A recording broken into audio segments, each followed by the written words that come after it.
नमस्कार किसान भाइयों, स्वागत करते हैं आपका आपके और हमारे YouTube चैनल एग्री ज्ञान गुरु में।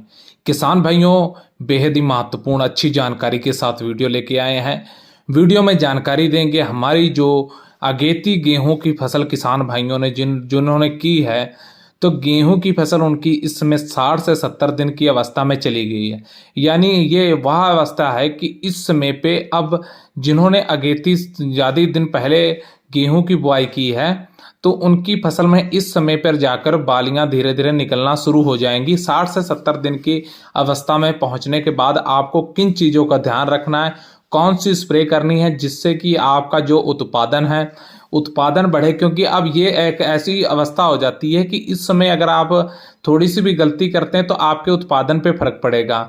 अब यहाँ पे कल्ले बढ़ाने वाली अवस्था नहीं है। यहाँ पे इस चीज़ को ध्यान देना है कि आपको कौन सी ऐसी उर्वरक या स्प्रे करनी है जिससे कि आपका उत्पादन बढ़े, यानी पैदावार आप अच्छी ले सकते हैं। अब यहाँ पे अगर हम गलतियां करते हैं तो होता क्या कि हमारी जो गेहूं की फसल है उनके जो दाने हैं वो बारीक रह जाते हैं, दाने पूरे भरपूर भरते नहीं हैं, दाने खोखले रह जाते हैं और इस प्रकार से पैदावार में कमी आ जाती है।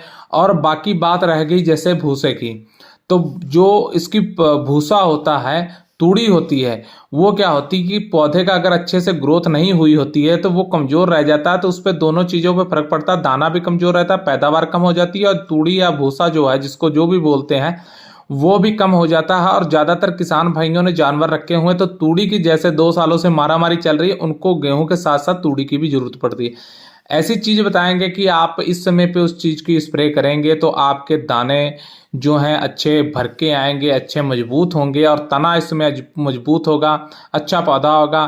तूड़ी के साथ साथ आप गेहूं की भी अच्छी पैदावार लेंगे।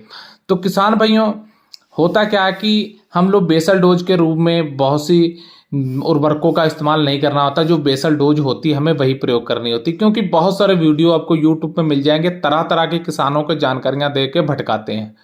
पर जानकारी सही और स्पष्ट देनी चाहिए। उससे होता क्या कि हमारा किसान भाई बहुत सारे वीडियो देखता है, भटक जाता है।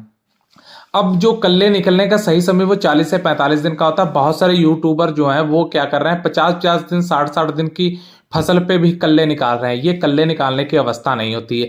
कभी वो कुछ बताते, कभी कुछ बताते। इन चीज़ों पे आप बिल्कुल भी गौर ना करें। उन लोगों से भी निवेदन है कि अच्छी जानकारी दें, किसानों को गुमराह करने की कोशिश ना करें। और किसान भाइयों से भी निवेदन है कि आप जो थंबनेल लगा के बड़े बड़े लोगों को गुमराह करते हैं उनसे बचने की कोशिश करें। तो हम ये नहीं कहते कि आप आकर हमारा वीडियो देखें, पर हाँ अच्छी जानकारी के साथ आप अच्छा वीडियो देखें। तो किसान भाइयों, अब इस समय 60 से 70 दिन की गेहूं की फसल हो गई है। अब ये है कि आपने दूसरी सिंचाई भी कर चुके हैं और इस समय अब थोड़ी सी भी गलती नहीं करने वाली, क्योंकि अब जो गेहूं की अवस्था है अब वो बालियां निकलने की तरफ बढ़ेगी। अब किसान भाइयों, यहाँ पे अगर आपको एक स्प्रे करने की जरूरत है तो अगर आपने शुरुआती तौर में फास्फोरस की जो कमी है पूरी की है, फास्फोरस की मात्रा दी है, तो आपको यहाँ पे उस चीज़ की जरूरत नहीं है। आप यहाँ पे 5 किलो डीएपी और 6 से 7 किलो जो एकदम महीन वाली यूरिया आती है। यूरिया 2 तरह की आती है, एक यूरिया दानेदार आती है, एक महीन होती है, एकदम से महीन यूरिया। तो आपको यहाँ पे दानेदार नहीं, एकदम से महीन वाली यूरिया लेनी है 6 से 7 किलो, और आपको 5 किलो डीएपी लेनी है।